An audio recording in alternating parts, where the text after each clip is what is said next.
اسے جواب میں ایسا نہیں ہے کہ تھوڑے بہت نعمت سے نواز دے، بلکہ اللہ تعالیٰ پھر اس کو بہت ہی بڑی نعمت سے نوازتا ہے کہ اس سے راضی ہو جاتا ہے، اس کی بخشش کر دیتا ہے اور اسے جنت میں دائمی ٹھکانہ عطا کیا جاتا ہے۔ لہٰذا اس وعدے خداوندی پر اعتماد کر کے ہمت اگر وہ کرے گا تو انشاءاللہ پھر وہ اس کا بہترین بدلہ پائے گا۔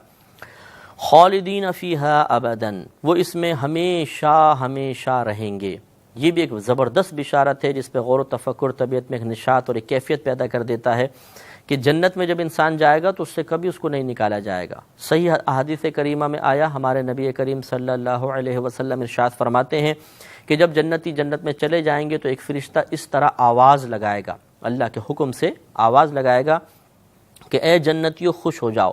اب تم اس میں ہمیشہ رہو گے، کبھی اس سے نہیں نکالے جاؤ گے، تم ہمیشہ زندہ رہو گے، تمہیں کبھی موت نہیں آئے گی، تم ہمیشہ جوان رہو گے، تم کبھی بوڑھے نہیں ہوگے،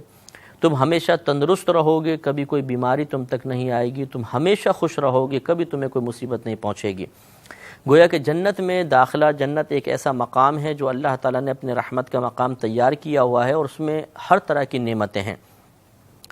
جو نعمتیں ہم نے دنیا میں استعمال کی یہ بھی وہاں موجود ہوں گے، اور اس کے علاوہ ایسی ایسی نعمتیں ہیں جن کے بارے میں ہمارے نبی کریم صلی اللہ علیہ وسلم نے ارشاد فرمایا کہ اللہ تعالیٰ نے جنت میں اپنے نیک بندوں کے لیے، مسلمانوں کے لیے، مومنین کے لیے ایسی ایسی نعمتیں تیار کر رکھی ہیں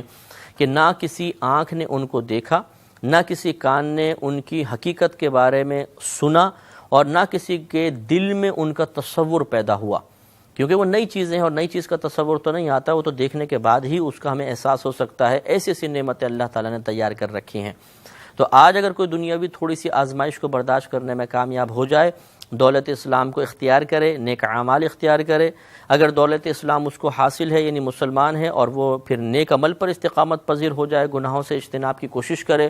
تو اللہ تعالیٰ اس نعمت کے مقام میں اس کو ہمیشہ ہمیشہ کے لیے پہنچا دے گا۔ اب آپ خود سوچئے کہ نہ وہاں موت ہے، نہ غم ہے، نہ کوئی فکر ہے، نہ کوئی پریشانی ہے، ہمیشہ جوانی رہے گی، ہمیشہ آدمی تندرست رہے گا، اور اتنی نعمتیں ہوں گی تو کتنا اعلیٰ مقام ہے، اس کے لیے کتنا ہمیں عمل کرنا چاہیے۔ لہذا جب جنت میں جنتی چلے جائیں گے تو نبی کریم صلی اللہ علیہ وسلم نے ارشاد فرمایا کہ وہ جنتی لیٹا ہوگا تو اس کو آسمان پہ پرندے اڑتے ہوئے نظر آئیں گے، وہ دل میں تمنا کرے گا کہ کاش اگر یہ پرندہ بھن کر میرے سامنے آ جائے، روسٹ پہنچ جائے تو کتنا اچھا ہے۔ تو اچانک وہ پرندہ روسٹ ہو کر اس کے سامنے پہنچ جائے گا، اور نبی کریم صلی اللہ علیہ وسلم فرماتے ہیں کہ وہ آگ پر پکایا ہوا نہیں ہوگا، گویا کہ اسٹیم روز جس کو کہتے ہیں، بھاپ میں وہ اس کو پکایا ہوا ایسا وہ ہوگا، یہ اس کو پیٹ بھر کے کھائے گا،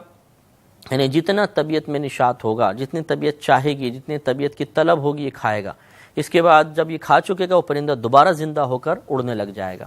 اس لیے کہ جنت کی نعمتوں میں فنا نہیں ہے، اور وہاں پر بھی کھانا جو ہوگا وہ صرف حصول لذت کے لیے ہے۔ ایسا نہیں ہے کہ بھوک لگے گی، بھوک کی اذیت محسوس ہوگی اور پھر آدمی کھانے پر مجبور ہوگا، نہیں، بلکہ وہ جیسے ہم مزے کے لیے کھاتے ہیں، کھانا کھا چکے ہیں، اس کے بعد کوئی کسٹرڈ یا کھیر وغیرہ کھائی لذت کے لیے، تو وہ پیٹ بھرنے کے لیے نہیں ہوتی بلکہ صرف مزے کے لیے ہوتی ہے۔ ایسی جنت میں ابتداءً کھانا بھی لذت کے لیے ہوگا، صرف مزے کے لیے ہوگا، وہاں پہ بھوک وغیرہ کی اذیت اور تکلیف نہیں ہوگی۔ ان اللہ عندہ اجر عظیم، بے شک اللہ تعالیٰ اسی کے پاس بہترین بہت بڑا اجر ہے، بہت بڑا بدلہ ہے۔ دنیا کے لوگ ہمیں کیا بدلہ دے دیں گے؟ یہ آیت بھی ہمیں جھنجھوڑ رہی ہے کہ ان اللہ عندہ اجر عظیم، بے شک اللہ ہی کے پاس بڑا اجر ہے، بڑا بدلہ ہے۔ دنیا میں تھوڑا سا بدلہ حاصل کرنے کے لیے آدمی حرام سے حلال کی طرف بڑھ جاتا، حلال سے حرام کی طرف بڑھ جاتا ہے، جائز کو چھوڑ کے ناجائز کی طرف چلا جاتا ہے، اللہ کی رضا کو چھوڑ کر مخلوق کی رضا حاصل کرنے کی کوشش کرتا ہے، وہ ان چند مختصر سے عارضی بدلوں کے لیے جو اسے بظاہر دنیا میں اچھے محسوس ہوتے ہیں۔ یہ عقل کی کمی ہے، ضعف ایمانی ہے، اعتقاد کی کمی ہے، یقین کی کمی ہے کہ وعدہ خداوندی پہ اعتماد نہیں، لیکن مخلوق کے اوپر انسان اعتماد کر کے گناہوں کا ارتکاب کر رہا ہے، حرام کی طرف بڑھ رہا ہے، ناجائز امور میں تعاون کر رہا ہے، خود ناجائز کام کر رہا ہے۔ یہ سب کے سب ایسی یہ چیزیں ہمیں میدان محشر میں شرمندگی اور رسوائی میں مبتلا کریں گی۔ اس لیے مومن کی شان یہ ہے کہ وہ اللہ کے وعدے پر اعتماد رکھے،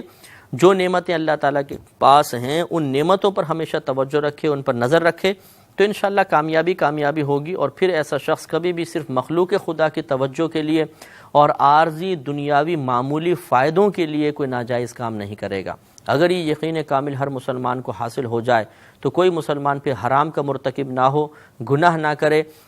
مخلوق کو راضی کرنے کے لیے، عام لوگوں کو راضی کرنے کے لیے وہ کبھی بھی اللہ تعالیٰ کی نافرمانی کا ارتکاب نہ کرے، اور پھر وہ کامیاب ہو جائے گا۔